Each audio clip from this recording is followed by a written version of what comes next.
Halo, selamat sore ya. Ini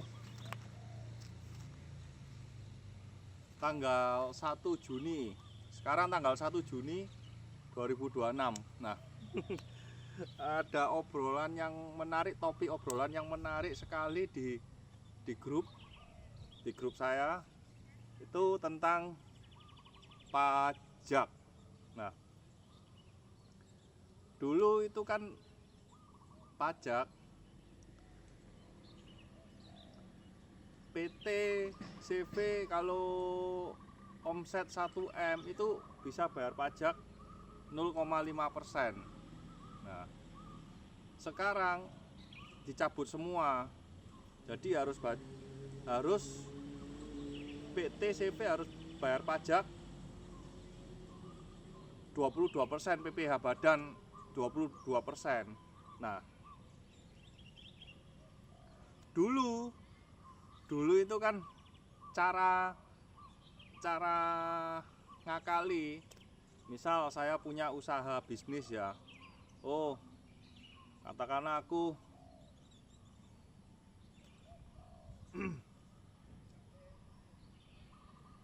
punya bisnis, omsetnya dalam 1 tahun itu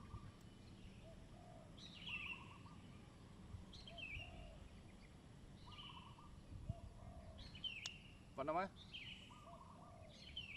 5M ya. Nah, untuk kalau saya jadi punya satu PT saja, pajak yang saya bayar adalah 22%. Nah, bagaimana caranya? Saya pakai 5 PT. Jadi per PT saya taruh maksimal itu apa? 1M. Nah, supaya apa? Supaya saya mendapatkan pajak final dari omset 0,5%. Nah, itu cara ngakali, itu sudah jadi rahasia umum ya. Nah, ini kan aturan baru sekarang diganti. Nah, jadi dipikir-pikir ya, tarik ke belakang ya. Itu mulai berawal dari Pak Hasim. Itu dia di acara apa, dia ada ngomong masalah kebocoran pajak yang terjadi. Data itu ada juga, Pak Hasim itu ngomong begini-begini itu,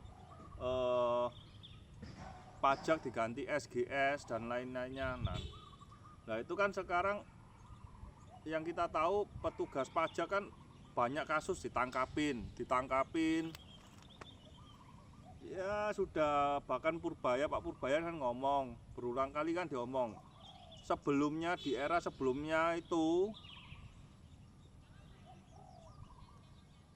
orang bea cukai, orang pajak itu ditutup-tutupi kalau jadi tempat untuk nyetak koruptor. Ditutup, sebelumnya ditutupi, jadi supaya isang garong itu.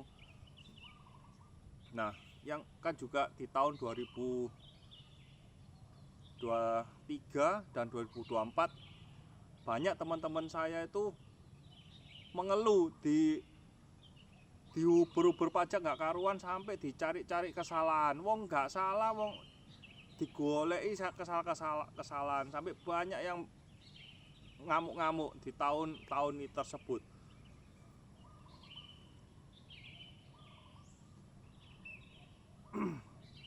Nah, rupanya kan dicari kesalahan, pokoknya digolek kesalahan, akhirnya kan terjadi deal di balik meja. Akhirnya nyogok, ya udah wis keluar sama ini daripada bayar pajak. Misalkan kamu kena pajak 1M, loh kok bisa? Dicari kesalahan, akhirnya kan deal-dealan, ya udah bayar di balik meja, ngasih misalkan 200-300 juta, sudah nggak ditagih 1M. Kan banyak kasus seperti itu ya dulu ya, tahun 2023, pembayaran pajak 2023 dan 2024 banyak itu yang ngamuk-ngamuk itu. Nah, Sekarang kan 2025 itu kemarin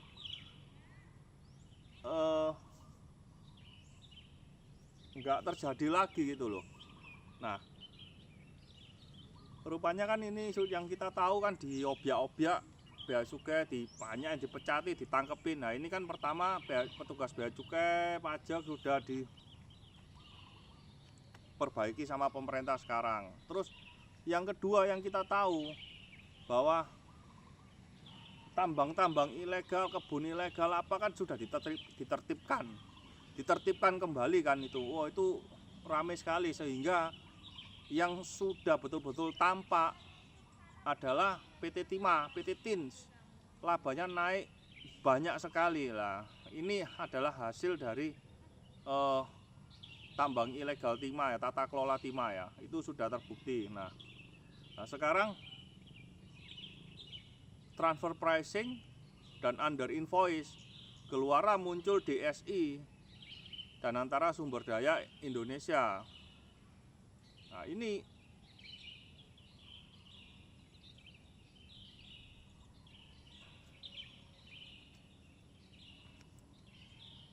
DSI ini tujuannya baik ya, nutupi under invoice, transfer pricing. Nah itu suatu nyata, itu sudah jadi rahasia umum bahwa banyak pengusaha-pengusaha, jangankan tambang ya, jangankan tambang, kalau kamu pengusaha, kamu yang untung kamu bisa puluhan miliar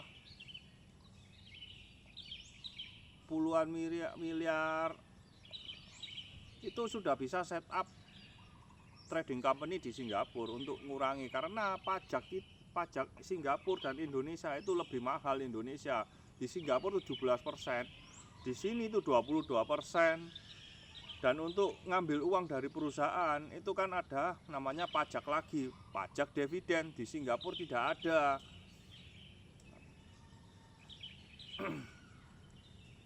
Nah, udah jadi rahasia umum lah, itu sudah di set up trading company di sana. Nah, ini yang sekarang dikejar sama pemerintah. Kok enak awakmu ngeruk nang pakai dilak kerja golek duit nang omaku, tapi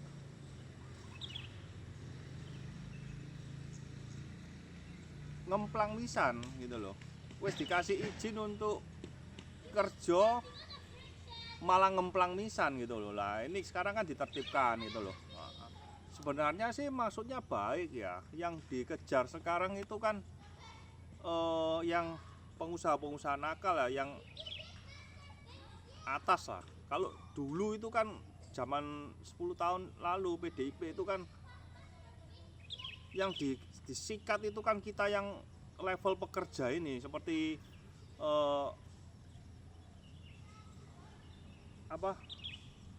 level karyawan yang disikat. Jadi yang tengah ini yang kejepit ini dulunya itu seperti UMR itu dikenakan pajak, dan pajaknya kan ada progresif juga. Gila itu. Jadi saya itu tahun terakhir PDIP itu saya terima THR itu podo hampir nggak terima THR karena potongannya pajaknya besar. Jadi dalam 1 bulan itu gaji saya beserta waktu saat itu ada banyak lembur kan, semakin banyak progresif kan. Kamu dalam 1 bulan gajimu sekian, bayar pajakmu harus sekian, lebih tinggi lagi. Nah pada hari itu ketambahan dengan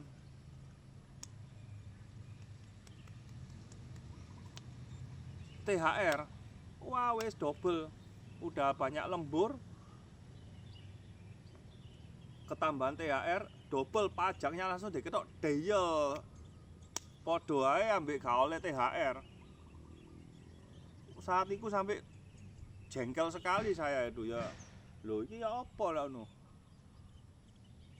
Wah protes kita, akhirnya sampai perusahaan mengeluarkan kebijakan di tempat saya ya.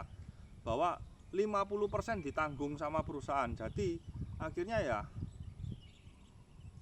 podo ambek kita dapat THR itu cuma 50%. Nah sedangkan PNS itu zaman PDIP itu gila nggak karuan. Ada yang namanya gaji 13, sudah ada THR ditambah gaji 13. Luar biasa ya. Kita yang kaum menengah yang pekerja digencet nggak habis-habisan digencet. Nah sekarang dibalik yang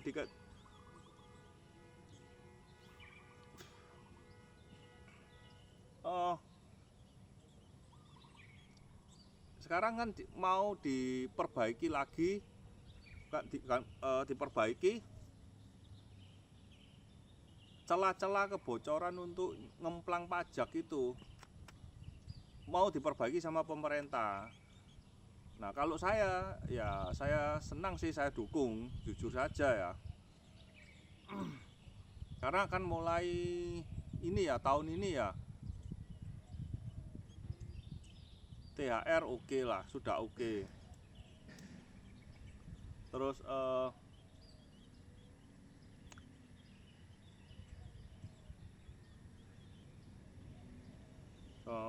apa itu?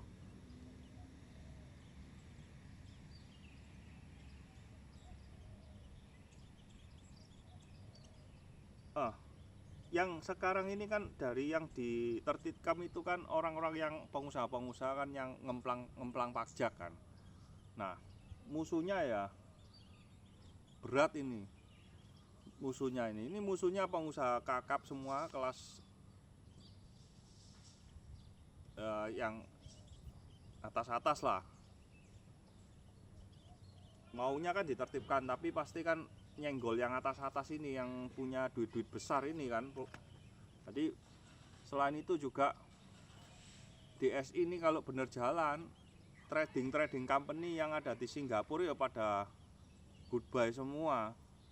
Nah di sana ya secara otomatis ya nggak ada gunanya ya, perusahaan di Singapura itu nggak ada gunanya, karena kan nggak bisa transfer pricing sama under invoice lagi kan nggak bisa, nggak ada guna. Ya bisa-bisa ditutup, atau mereka relokasi buka di Bali yang namanya family office. Lah ini family office regulasinya seperti apa, ini yang saya belum pelajari ya. Cuma yang sekilas yang saya dengar bahwa itu banyak setup di sana itu banyak untuk insentif pajak, itu banyak sekali gitu loh. Nah,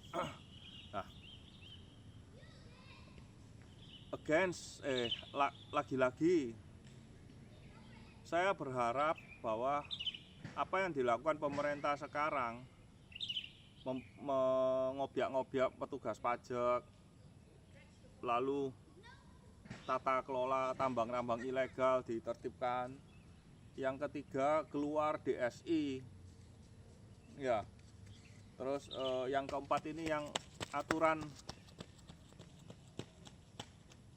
PT supaya yang nyolong PT ini apa, mecah-mecah PT sudah ditutup celahnya. Nah kalau semua ini berhasil dan penerimaan negara bertambah banyak ya,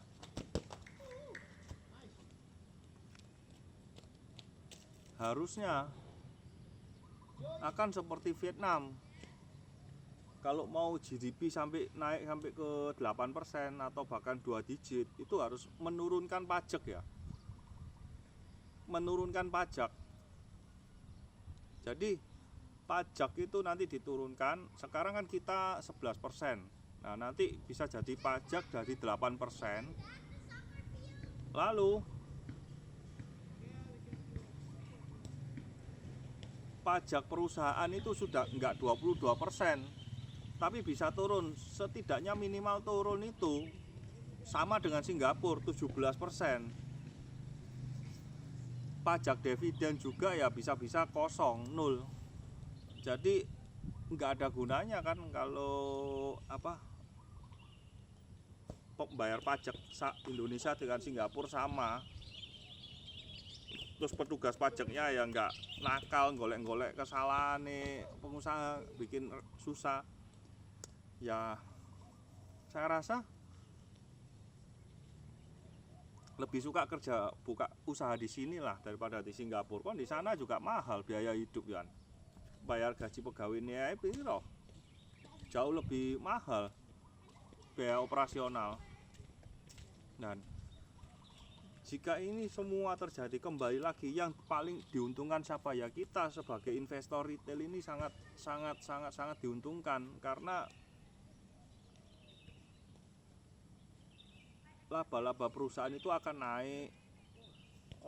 Terus terjadi kenaikan dari mungkin kelas bawah naik ke kelas menengah. Jadi kelas menengahnya nanti akan tercipta lebih banyak, lapangan kerja pun akan tercipta lebih banyak lagi. Nah, sehingga secara otomatis orang punya uang lebih, upgrade handphone, otomatis kan beli HP, beli gadget yang baru, bisa beli sepeda motor baru atau mobil. Nah, mobil itu kan pasti dulu nggak punya uang, begitu punya uang kan orang keinginan kan pasti ingin punya mobil sendiri, ingin punya HP baru, ingin punya kendaraan sendiri atau beli rumah dan lain-lain lah. Itu hal yang wajar. Dan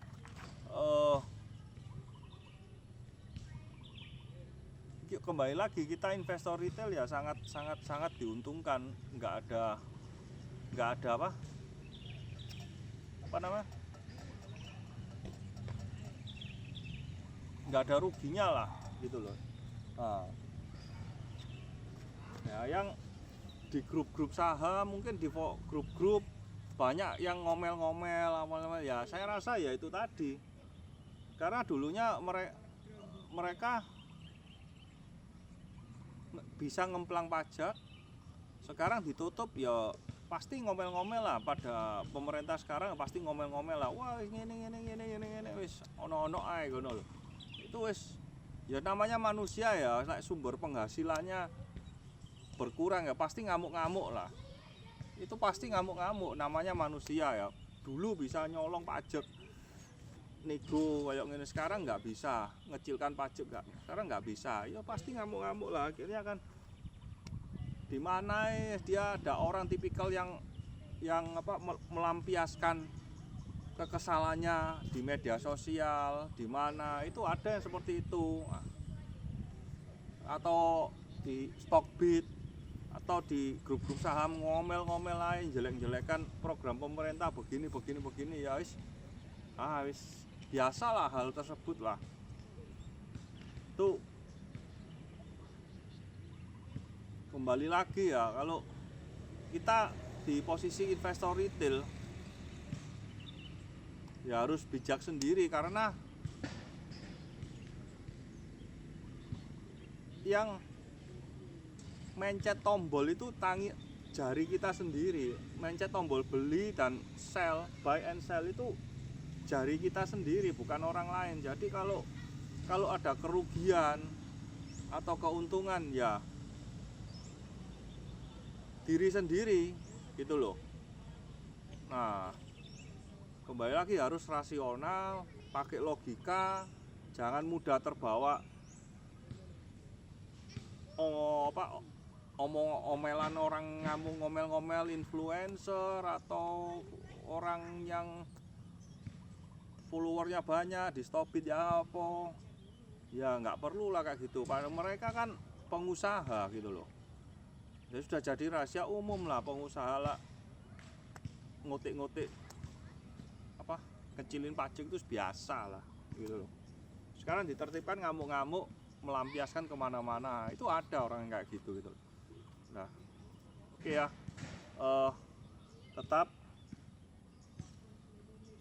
saya tetap mendukung